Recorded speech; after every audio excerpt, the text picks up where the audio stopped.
உன் வார்த்தைகள் கேட்கப்பட்டது என்று வேதவசனம் சொல்லுகிறது.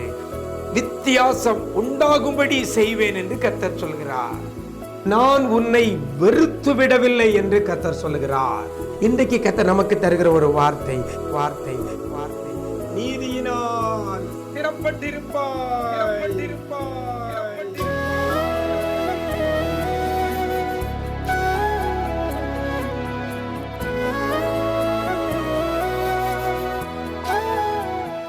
கிறிஸ்துவில் பிரியமானவர்களே, ஆண்டவரும் இரட்சகருமாகிய இயேசு கிறிஸ்துவின் ஈடு இணையற்ற நாமத்தில் உங்களுக்கு அன்பின் வாழ்த்துக்கள். நல்லா இருக்கிறீங்களா? எல்லாரும் ஆண்டவர் கிருபையில நல்லா இருப்பீங்கன்னு கர்த்தருக்கு நம்புகிறேன்.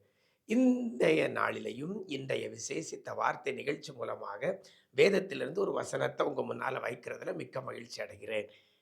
ஏசாயா தீர்க்கதரிசியின் புஸ்தகம் 54 அதிகாரம் 14 வசனத்துல நிறைய காரியங்கள் கர்த்தர் நமக்கு சொல்லி இருக்கிறார். அதுல முதல்ல சொல்லப்பட்ட அந்த காரியம், நீதியினால் ஸ்திரப்பட்டிருப்பாய் என்று கர்த்தருடைய வார்த்தை வருகிறது. ஸ்திரப்பட்டிருப்பாய் எதனால்? நீதியினால் என்று சொல்லப்பட்டிருக்கிறது. எனக்கு அருமையான தேவஜனமே, நம்முடைய வாழ்க்கையில ஸ்திரத்தன்மை இருக்குதா அப்படின்னு பார்த்தீங்கன்னா நிறைய பேர் சொல்லுவாங்க இல்லையா. எதுவுமே ஸ்திரத்தன்மை இல்லை. ஸ்திரத்தன்மைனா என்னதுன்னா உறுதியானது, நிலையானது, நிலைப்பட்டிருக்கிறது, உறுதிப்படுத்தப்பட்டிருக்கிறதுக்கு பேர் தான் ஸ்திரப்பட்டிருக்கிறது. இன்றைக்கு எதை எடுத்தாலும் ஸ்திரத்தன்மை கம்மியாக தான் இருக்குது.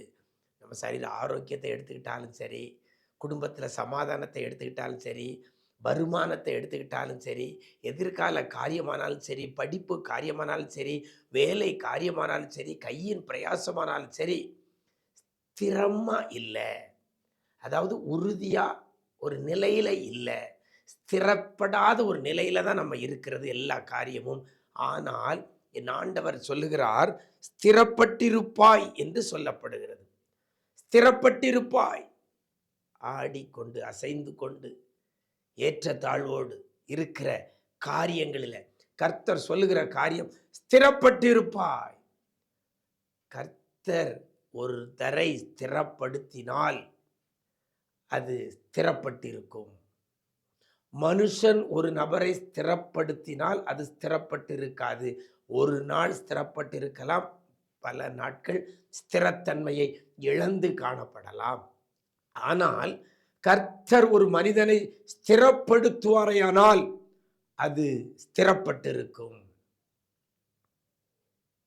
இந்த சூரியனை வார்த்தையினால சிருஷ்டித்தாண்டவர். சூரியன் உண்டாக கடவுதுன்னாரு, உண்டானது.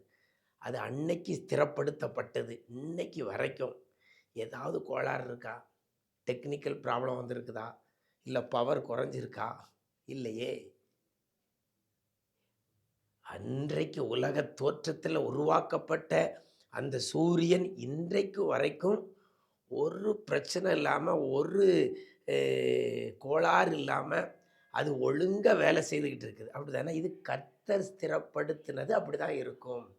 கர்த்தர் உருவாக்குனது அப்படி தான் இருக்கும். இன்னைக்கு உங்களுடைய வாழ்க்கையில், என்னுடைய வாழ்க்கையிலையும் எது எது ஸ்திரத்தன்மை இல்லாமல் இருக்கிறதோ அதை கர்த்தர் ஸ்திரப்படுத்த போகிறார். அதுவும் இந்த வசனத்தில் சொல்லப்படுகிறது, எதினால் ஸ்திரப்பட்டிருப்பாய். வசனம் சொல்கிறது, நீதியினால் ஸ்திரப்பட்டிருப்பாய். அநீதியினால் அல்ல, நீதியினால். நீதியினால்.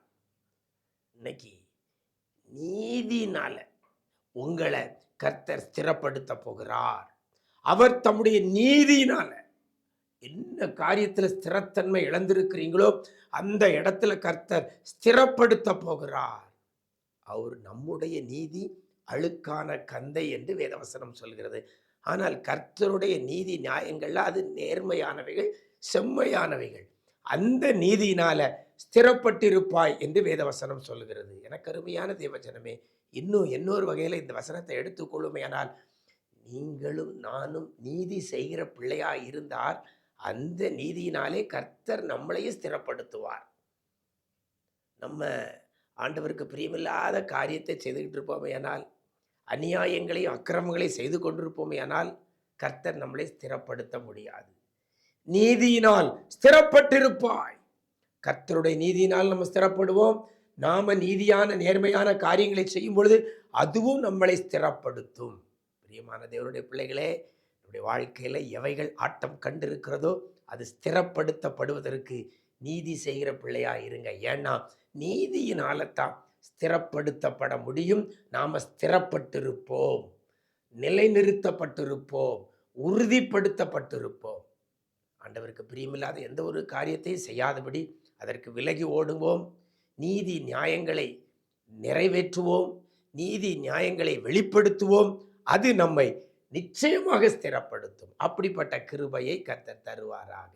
நாம் ஜெபிக்கலாமா? நேசிக்கிற நல்ல பிதாவே, இந்த ஆசீர்வதிக்கப்பட்ட நல்ல நாளிலே கூட ஸ்திரப்பட்டிருப்பாய் என்று சொன்ன வேத வார்த்தையின்படி பிள்ளைகளை தேவனாகிய கர்த்தர் ஸ்திரப்படுத்தப்பட போகிறதற்காக நன்றி செலுத்துகிறோம்.